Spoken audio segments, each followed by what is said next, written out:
Assalamualaikum warahmatullahi wabarakatuh. Pertama kali kami ucapkan selamat kepada siswa kelas 12 SMK, SMA, dan Madrasah Aliyah yang telah menempuh ujian nasional maupun yang akan menempuh ujian nasional.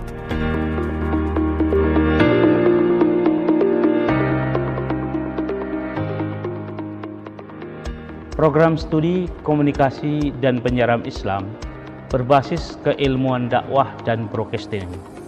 Program studi komunikasi dan penyiaran Islam menawarkan studi komunikasi yang terintegrasi dengan penyiaran dan dakwah Islam.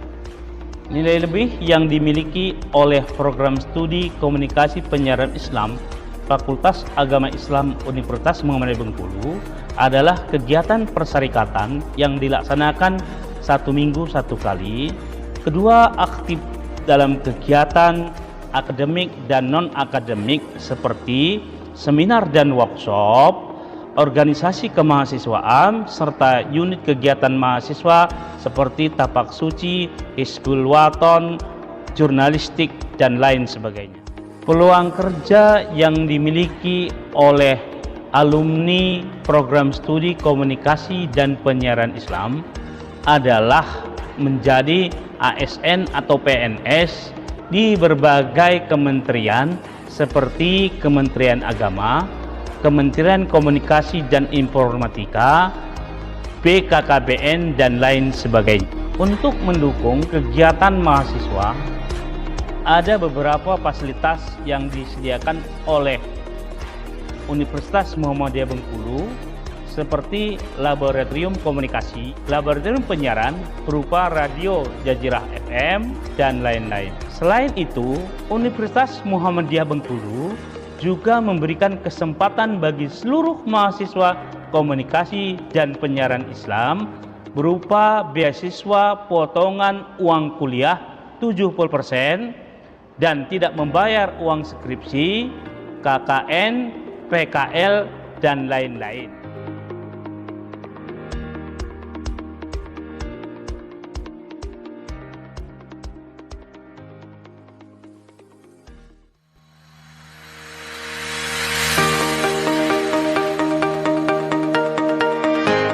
Assalamualaikum warahmatullahi wabarakatuh. Saya Alfian Nurdaifullah, alumni dari Program Studi Komunikasi dan Penyiaran Islam Universitas Muhammadiyah Bengkulu tahun 2018. Saat ini saya bekerja di Fakultas Agama Islam Universitas Muhammadiyah Bengkulu dan sedang melanjutkan program studi pasca sarjana di Universitas Bengkulu atas beasiswa yang saya dapatkan dari Universitas Muhammadiyah Bengkulu. Kenapa harus masuk ke program studi komunikasi dan penyiaran Islam? Yang pertama adalah program studi komunikasi penyiaran Islam berbasis komunikasi, dakwah, dan broadcasting. Selain itu juga, lulusan dari program studi komunikasi dan penyiaran Islam sangat dibutuhkan di dunia kerja. Misalnya, seperti pegawai negeri sipil di Kementerian Agama, penyuluh agama, kemudian juga bisa menjadi penyiar radio dan televisi. Selain itu bisa menjadi humas atau public relation di perusahaan-perusahaan, dan juga bisa menjadi dosen nanti.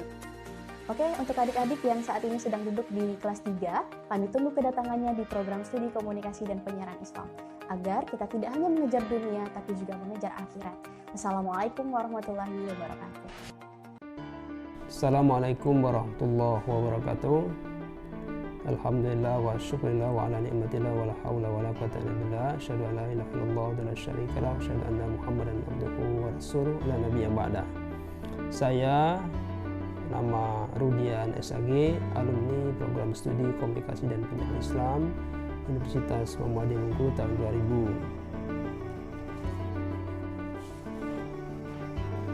2000. Sekarang saya bekerja sebagai pegawai negeri sipil dan alhamdulillah diberikan amanah untuk memangku jabatan sebagai Kepala Kantor Urusan Agama Kecamatan Ratu Samban di Kota Bengkulu.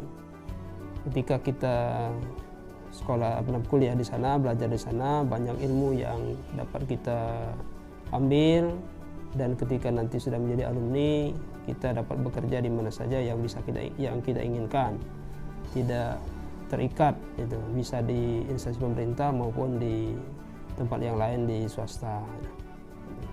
barangkali itu yang dapat kami sampaikan. Mudah-mudahan nanti adik-adik yang mau kuliah di sana bisa mengikuti jejak kita dan dimudahkan semua urusannya.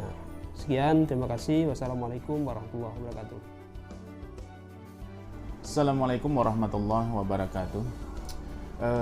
Saya Haji Roli Gunawan adalah lulusan atau alumni program studi komunikasi dan penyiaran Islam di Universitas Muhammadiyah Bengkulu pada tahun 2006.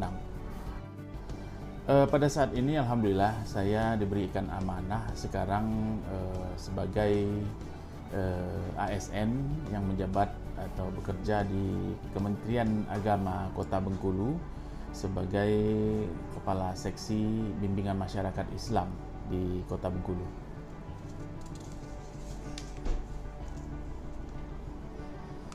Kenapa harus masuk program studi komunikasi dan penyiaran Islam di Universitas Muhammadiyah Bengkulu? Yang pertama adalah ajakan ataupun seruan untuk dakwah itu adalah sebuah hal yang wajib bagi umat Islam dalam memberikan pencerahan kepada umat, kepada generasi dan kepada masyarakat. Dan itu memang harus lebih optimal untuk memberikan penyebaran secara luas tentang dakwah dan isu-isu keagamaan pada saat ini. Kemudian dakwah, fakultas dakwah ini adalah sesuatu ataupun fakultas yang terus sesuai dan berkolaborasi dengan perkembangan era zaman seperti era milenial, digital, dan era modern pada saat ini. Dan perkembangan dakwah pada saat ini memang harus lebih ditingkatkan, bukan hanya sekedar cuap-cuap di atas mimbar ataupun jamaah dalam kelompok ruang tertentu saja, tapi dengan mengakses ataupun memberikan layanan pencerahan kepada umat, generasi dan masyarakat ini agar lebih berkembang dengan retorika dan komunikasi yang lebih baik dan lebih modern, sehingga bisa dikonsumsi secara aman, kemudian secara baik, cepat, lugas, dan tepat kepada masyarakat dan umat nantinya dengan menggunakan media-media sosial, media-media digital, kemudian hal-hal yang berkaitan dengan teknologi. Dan inilah yang sangat penting bagi generasi kita pada saat ini untuk mengembangkan manajemen, kemudian metodologi, kemudian terobosan-terobosan dakwah untuk umat ini lebih baik dan lebih berkembang sehingga sesuai dengan keberadaan dan perkembangan zaman. Kemudian juga kenapa di Fakultas Dakwah bahwa generasi ataupun mahasiswa diajarkan untuk mengasah kepekaan dan kepedulian kepada umat dan masyarakat nantinya dengan ilmu yang sudah ditransfer oleh para guru, dosen, itu akan menjadikan sebuah bahan untuk bergerak dan bekerja sehingga kepekaan-kepekaan batiniah, spiritual, kemudian kepekaan daripada kepedulian nurani kepada sesama umat, sesama saudara semuslim dan sesama masyarakat itu akan lebih baik dan lebih terkontinu, kemudian tertata dengan baik dengan bahasa dan retorika kita yang sudah ditempa di fakultas tersebut. Nah, kemudian juga yang paling penting adalah mahasiswa Fakultas Dakwah Komunikasi Penyiaran Islam itu memiliki kewajiban yang tidak ringan untuk memberikan pencerahan kepada generasi sehingga generasi awam, generasi umum pada umumnya itu menjadi generasi yang madani, Qurani, ya kan? Kemudian menjadi generasi-generasi yang bermanfaat bagi dirinya sendiri, bagi keluarganya, bagi umat dan masyarakat. Boleh tutup langsung. Demikian yang dapat kami jelaskan kepada masyarakat dan umat, terutama kepada generasi, agar dapat memberikan ataupun ikut di dalam program fakultas dakwah di Universitas Muhammadiyah Bengkulu ini. Terima kasih. Assalamualaikum warahmatullahi wabarakatuh.